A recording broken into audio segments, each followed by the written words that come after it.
வணக்கம் மக்களே, சற்று முன் கிடைத்த தகவல் ஒன்றை பார்க்க போகிறோம். நீக்கப்பட்டவர்கள் அதிமுகவில் ஒன்றிணைய போகிறார்கள். இனி அதிமுகவுக்கு வெற்றிதான். திடீர் தகவல். இந்த ஒரு தகவலை பற்றி தான் நான் பார்க்க போகிறோம். தகவலை பார்ப்பதற்கு முன்னதாக நீங்கள் நம்மளுடைய சேனலுக்கு புதிய பார்வையாளர்களாக இருந்தீங்கன்னா மறக்காம நம்ம சேனலை சப்ஸ்கிரைப் பண்ணிவிட்டு கூட இருக்க பெல்லைக்கான ஆளில் கொடுத்து வைங்க மக்களே. அப்பொழுதுதான் நான் போடக்கூடிய வீடியோ உங்களுக்கு உடனுக்குடன் வந்து கொண்டே இருக்கும். நீக்கப்பட்டவர்களை சேர்ப்பது தொடர்பான பேச்சுவார்த்தை நடந்துட்டு இருப்பதாக செங்கோட்டையன் திடீர் தகவல் ஒன்றை வெளியிட்டிருக்கிறார். அதாவது எம்ஜிஆர் காலத்தில் அரசியல்வாதியாக இருந்து முன்னாள் அமைச்சர் KA செங்கோட்டையன் ஜெயலலிதா மற்றும் EPS அமைச்சரவையிலும் தனித்துவம் காட்டி வருகிறார். இவர் அதிமுகவில் பல்வேறு பொறுப்புகளை ஏற்று வழிநடத்தி வருகிறார். ஒரு காலத்தில் ஜெயலலிதாவின் தேர்தல் பிரச்சார பயணத்தை திட்டமிட்டு நடத்தி சபாஷ் பெற்றவர் இவர். கோபிச்செட்டிப்பாளையம் தொகுதியில் 8 முறை வென்று இன்றளவும் அத்தொகுதியின் செல்லப்பிள்ளையாக வலம் வரும் அமைதி புயலான செங்கோட்டையன் தற்பொழுது பெரும் விதத்தில் அதிமுகவில் இருந்து கொண்டிருக்கிறார். செய்தி ஊடகத்தளத்தில் ஒரு பேட்டி அளித்துள்ள இவர் அப்பொழுது செய்தியாளர்கள் கேட்கையில், மக்களவைத் தேர்தலில் அதிமுக மிகப்பெரிய பின்னடைவை சந்தித்துள்ளது. 7 தொகுதியிலும் டெபாசிட் எழுந்துள்ளது. இதற்கு என்ன காரணம் என நினைக்கிறீர்கள் என்று கேட்க அதற்கு பதிலளித்த செங்கோட்டையன், வலிமையான கூட்டணி அமையாதது முதல் காரணம். யார் பிரதமர் என்று சொல்ல முடியாத நிலை இருந்தது. இரண்டாவது காரணம், ஆனாலும் மக்கள் மனநிலை மாறிக்கொண்டே இருக்கிறது. அப்பொழுது மாற்றம் தேவை என்ற எண்ணம் தமிழக மக்கள் மத்தியில் இருக்கிறது. திமுக ஆட்சிக்கு எதிரான மனநிலை இருக்கிறது. அதை வாக்குகளாக மாற்ற அதிமுக முயற்சியை எடுத்து வருகிறது. மேலும் 2024 EPS தலைமையில் தமிழகத்தில் ஆட்சி அமையுமா என்று சொல்லலாமா அப்படின்னு பார்த்தீங்கன்னா செய்தியாளர்கள் கேட்கையில் அதற்கு பதிலளித்துள்ள நம்மளுடைய செங்கோட்டையன், கட்சிக்கு அவர்தான் பொதுச் செயலாளர், அவர்தான் தற்பொழுதைய எதிர்க்கட்சி தலைவரும் உள்ளார். அப்புறம் என்ன சந்தேகம் இருக்கிறது? வேறு யாருமே முதல்வராக வருவார்கள். ஆனால் பாஜகவுடன் கூட்டணி இல்லை என முன்கூட்டியே அறிவித்து விட்டீர்களே என கேட்கையில் அதற்கும் பதிலளித்துள்ளார். இன்றைய நிலையில் வேறு, நாளை நடப்பது வேறு, நாளை மறுதினம் நடப்பது வேறு. அதாவது சந்தர்ப்ப சூழ்நிலைக்கேற்ப எப்படி வேண்டுமானாலும் மன மாற்றங்கள் இருக்க காலம். அதனை தேர்தலின் பொழுது எந்த கட்சி எந்த கூட்டணி இருக்கும் என்று அப்பொழுதுதான் சொல்ல முடியும் என்று கூறியிருந்தார். மேலும் அண்ணாமலை, நடிகர் விஜய் உள்ளிட்டோர் கூட்டணி ஆட்சி என்ற கோஷத்தின் முன்வைத்துள்ளனர். தமிழகத்தில் கூட்டணி ஆட்சி சாத்தியமா என்று கேள்வி எழுப்ப அதற்கும் பதிலளித்துள்ளார். திராவிட இயக்க வரலாற்றில் இதுவரை கூட்டணி ஆட்சி என்ற நிலை வரவில்லை. எனினும் எதிர்காலத்தில் பற்றி பேசுகின்ற பொழுது அதை பற்றி கழகத்தின் முன் பொறுப்பாளர்கள், கழக பொதுச் செயலாளர்கள் தான் கருத்து சொல்ல முடியும். நாங்கள் தனித்து ஆட்சி அமைக்க வேண்டும் என்பது எல்லோருடைய நிலைப்பாடாக உள்ளது. 2016 அதிமுக தனித்து போட்டியிட்டு வென்றதை ஞாபகப்படுத்துகிறேன். மேலும் தொண்டர்கள் உணர்வை பூர்த்தி கொண்டு தலைமை செயல்பட, தலைமையின் கருத்தை உணர்த்து தொண்டர்கள் செயல்பட்டு இதுதான் அதிமுக இருக்கிறது. கட்சியில் வலிமையுடன் நடத்தி செல்ல முதலில் சீனியர்கள் தேவை. ஒரு இயக்கத்திற்கு ஒருவரை தலைவராக அடையாளம் காட்டுவதும் வேறு, ஒரு இயக்கத்தை மீண்டும் ஆட்சி கட்டிலில் அமர்வதும் வேறு என்பது ஒரு கட்டத்தில் இயக்கத்தை எப்படி வழிநடத்தி கொள்ள வேண்டும் என்பதனை அறிந்து தலைமை பொறுப்பில் இருக்கிறவர்கள் அதற்கான டாபிக் முடிவுகளை மேற்கொள்வார்கள்.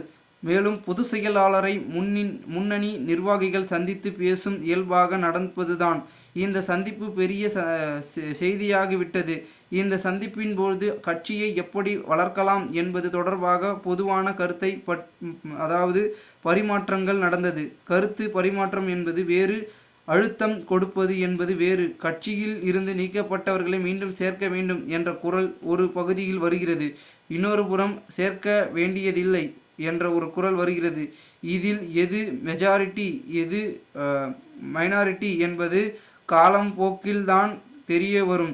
ஆனால் அதே பேச்சு நடந்து கொண்டு தான் இருக்கிறது. அதே சமயம் அதிமுக சரியான பாதையை சென்று கொண்டிருக்கிறது என்பதனையும் உறுதியாக சொல்ல முடியும்.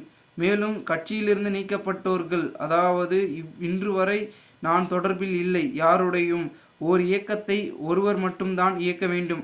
ஒன்றுக்கு மேற்பட்டோர்கள் விரும்பப்படுவது இயக்கத்திற்கு சேதத்தை உருவாக்கும். இயக்கம் வலிமையாக இருக்க வேண்டும் என்பதுதான் எனது நோக்கம். ஒரு இயக்கத்தை சரியாக கொண்டு செல்ல சில தியாகங்களை செய்ய வேண்டும். அந்த அடிப்படையில் தான் ஒற்றுமையாக இருக்க வேண்டும், ஒற்றுமையாக செயல்பட்டு வேண்டும் என்பதற்கு அன்றைக்கு அப்படி செயல்பட வேண்டிய நிலை ஏற்பட்டது. அதோடு சந்தர்ப்ப சூழ்நிலைகள் யாருக்கு சரியாக அமைகிறதோ அதுதான் முடிவாகிறது. அது மட்டுமில்லாமல் அமைதியாக இருப்பது என்பது சுலபம். சில நேரங்களில் தலைமை தன்னிச்சையாக முடிவெடுக்கவும், பல நேரங்களில் எங்களை எல்லாம் ஆலோசித்து முடிவெடுக்கும். களம் ஆய்வு என்பது ஒரு கட்சியை வழிநடத்துவது குறித்து ஆய்வு செய்வதுதான். அதற்கான குழுவை அதிகம் பேரை போடுவதால் செயல்படுவதில் சிரமங்கள் ஏற்படுகிறது.